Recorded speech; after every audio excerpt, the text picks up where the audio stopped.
Hey guys, welcome back. তো কেমন আছো তোমরা? নিউ গল্প নিয়ে এসে পড়ছি, তো শুরু করা যাক।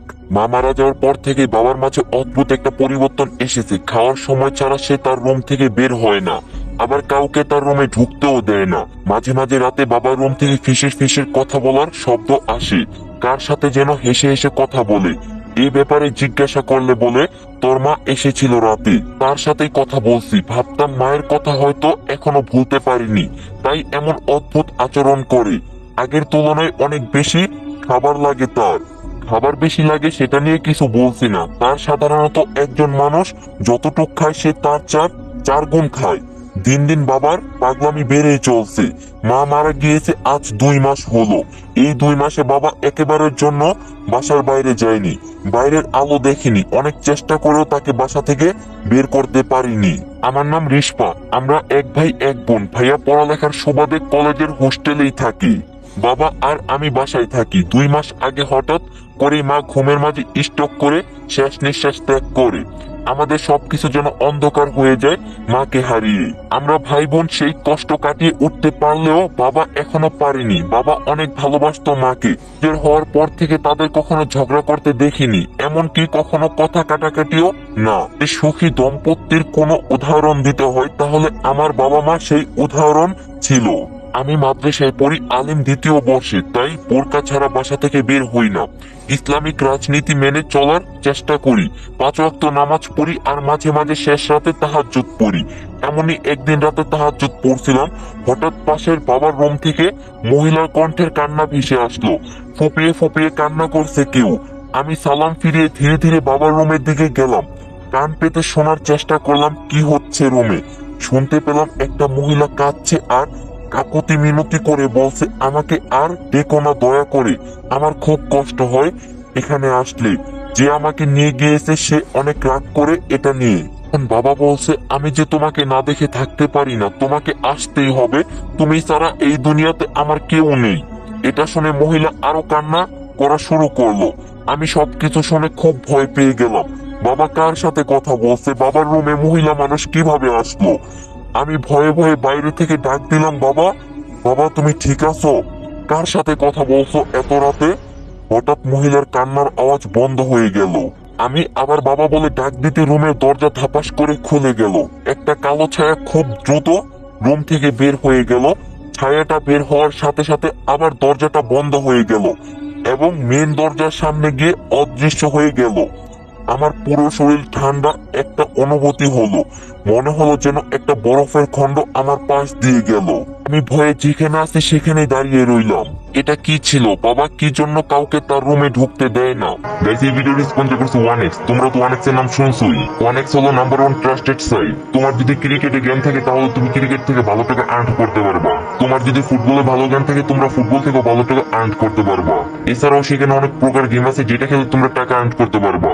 এবং আমার প্রোমো কোড ইউজ করে ফার্স্ট ডিপোজিটে 200% বোনাস পেয়ে যাবা। সাথে আছে আইফোন 14 প্রো ম্যাক্স জেতার সুযোগ। তো লিংক থাকবে পিন কমেন্টে। আমি আবার বাবাকে ডাক দিতে যাব এমন সময় পিছনে কারো উপস্থিতি টের পেলাম। কেমন যেন খচ খচ শব্দ করছে, যেমনটা নতুন কাপড় পরলে হয়। ভয়ে আমার গলা শুকিয়ে কাঠ হয়ে গেল। জিন জাতি বলতে আল্লাহর একটা সৃষ্টি আছে সেটা জানি। কোরআনে তাদের নামে একটা সূরাও দিয়েছে আল্লাহ, কিন্তু কখনো তাদেরকে নিজ চোখে দেখার দুর্ভাগ্য হয়নি। তবে আজ মনে হয় আমি শেষ। কেউ তো আমার পিছনে আছে। গলা দিয়ে একটা শব্দ বের করতে পারছিলাম না। আমি আস্তে আস্তে পিছনে তাকালাম এবং যা দেখলাম তাতে আমার আর দাঁড়িয়ে থাকতে পারলাম না।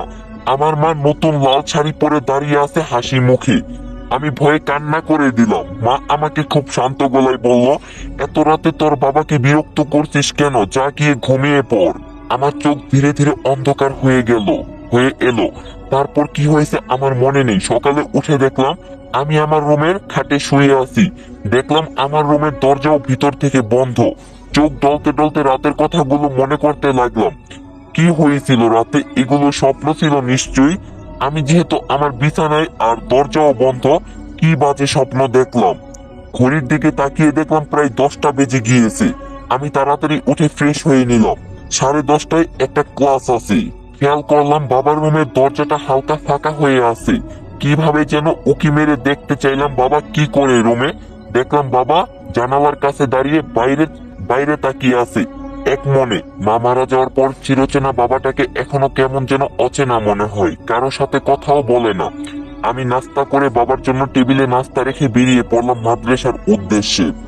যাওয়ার আগে বাইরে থেকে বলে গেলাম, বাবা আমি মাদ্রাসায় যাচ্ছি, টেবিলের নাস্তা আছে খেয়ে নিও। বাসা থেকে বের হয়ে একটা রিস্কায় উঠে বসলাম। তখনই কোথা থেকে যেন গালিব ভাইয়া হন্তদন্ত হয়ে আমার সাথে রিস্কায় উঠে বসলো।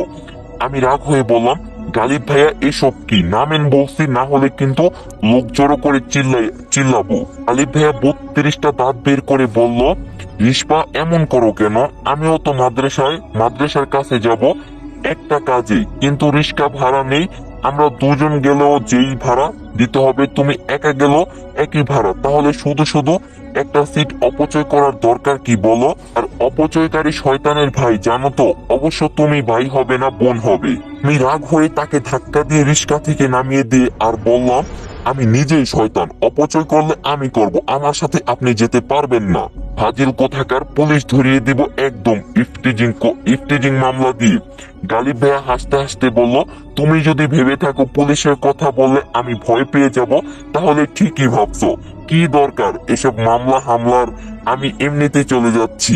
আমি রিস্কাওয়ালাকে বললাম, মামা জানতো আপনি? গালিব ভাইয়া পিছন থেকে ডেকে বলল, তবে জেনে রাখো রিস্পা, তুমি আমার ব্যক্তিগত শয়তান। তোমার কাজ শুধু আমাকে ধোঁকা দেয়া। এই জন্য তোমার সামনে কোনো দোয়া দুরুদ পড়ি না, যদি তোমার কষ্ট হয়।